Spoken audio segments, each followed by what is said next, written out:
Good morning.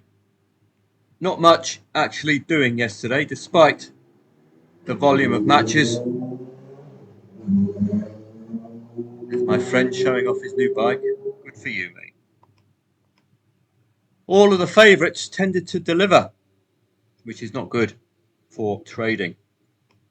Professional Development League.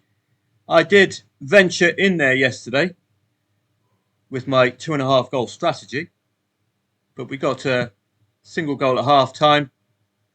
The 2 goals came very, very late here, so I'm not sure how I would have played this one. We're a goal away from that one coming in. This one was as easy as you like.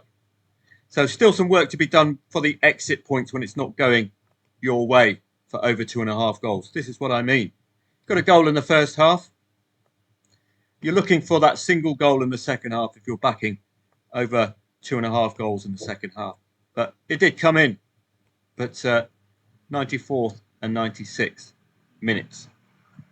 So practically a losing trade, but a winning punt. So still some work to be done with the 2.5 goals. I think we're going along the right lines. You just need to get your exit points sorted out. In the World Championship qualifiers, again, very little wiggle room yesterday as all of the favourites tended to deliver. An excellent result from Scotland, all told, keeping the Danes quiet. Couldn't get on the score sheet. That could be the blueprint for the Scots during the qualifiers. Keep it tight, try to nick a 1-0. And in the Euros, the only real trade, Italy under-21s, a goal down to Montenegro. I did actually back the Italian under-21s at odds of about 1.65 to 1.7. I thought that was very good value, given it was very, very early in the match. 4th minute concession. It took them a while, and the second goal was a penalty. So the Montenegrins were very sticky in defence. So very little doing yesterday. I was up and about all Friday, but nothing biting. Looking on to today, I've done the research for the English League One and English League Two. That's all available for members of footballtradingprofits.com. I will be not doing a live stream today. It's not worth it for lower tier football. I will be on hand for you from, looks like 12:30 onwards. My main way of doing English League One, apart from doing the research for members, which is here, is to quite simply maintain a focus on odds-on favourites.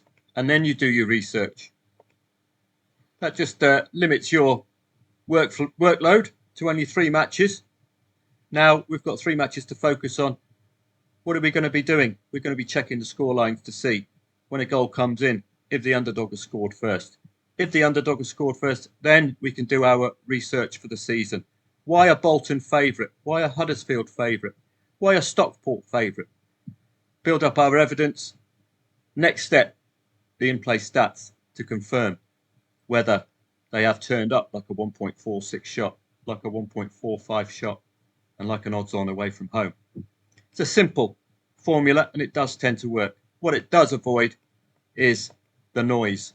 These leagues are very, very unreliable and inconsistent. What I do like, though, is a bit of old Alf Barnett. 1.71 at home. They did get that equaliser last week and were exactly the same odds and at home. So we've immediately got a little pattern with Barnett. Check today if the Shrews score first, whether Barnett turn up, because they certainly turned up last week, and I was confident enough to put my money where my mouth was, and they paid out for us. Cambridge United, odds on at home. Notts County, odds on at home. All of the other matches are a warning sign to you today for this English League 2, aren't they? 2.45 the favourite. 2.45 the favourite. 2.57 the favourite. 2.35 the favourite. Immediately the market's telling you, we can't pick a winner, mate. So good luck with that one.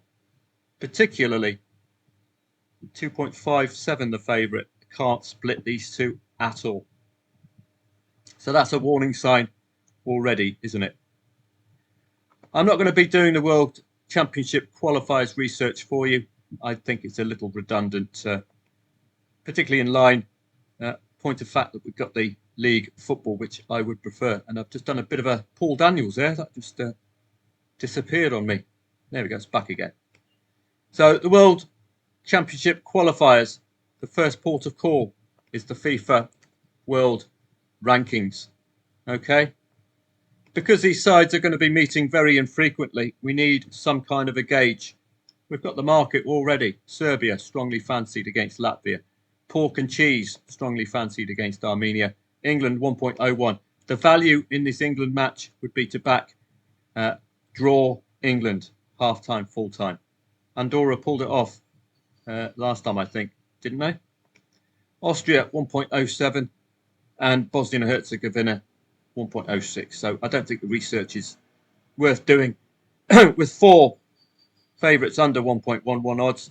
Don't forget with these shorties, particularly when you're getting to 1.01, 1.06, 1.07, you're expecting any scoreline between 5-0 and 9-0, I would say. Pick 3 of them.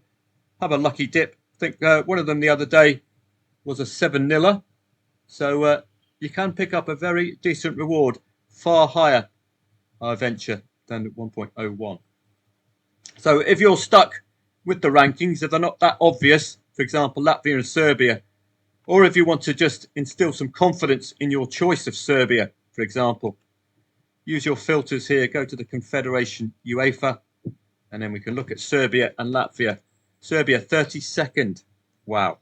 And Latvia, 137th. That tells a story, doesn't it? Any tight matches, Ireland and Hungary. Well, you know what you're going to get with the Irish. Nothing. It's 60th in the world and 38th. So they've got to be a little cautious today. The Hungarians are the better ranked team. Ireland, I would suggest, will be aiming for a 1-0 today.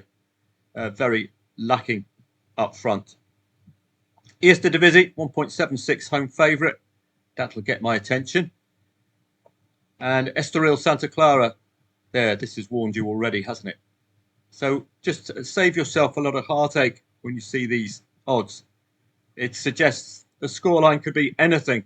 So how on earth are you going to be picking a winner there? Taca de Portugal, no, lower tier stuff.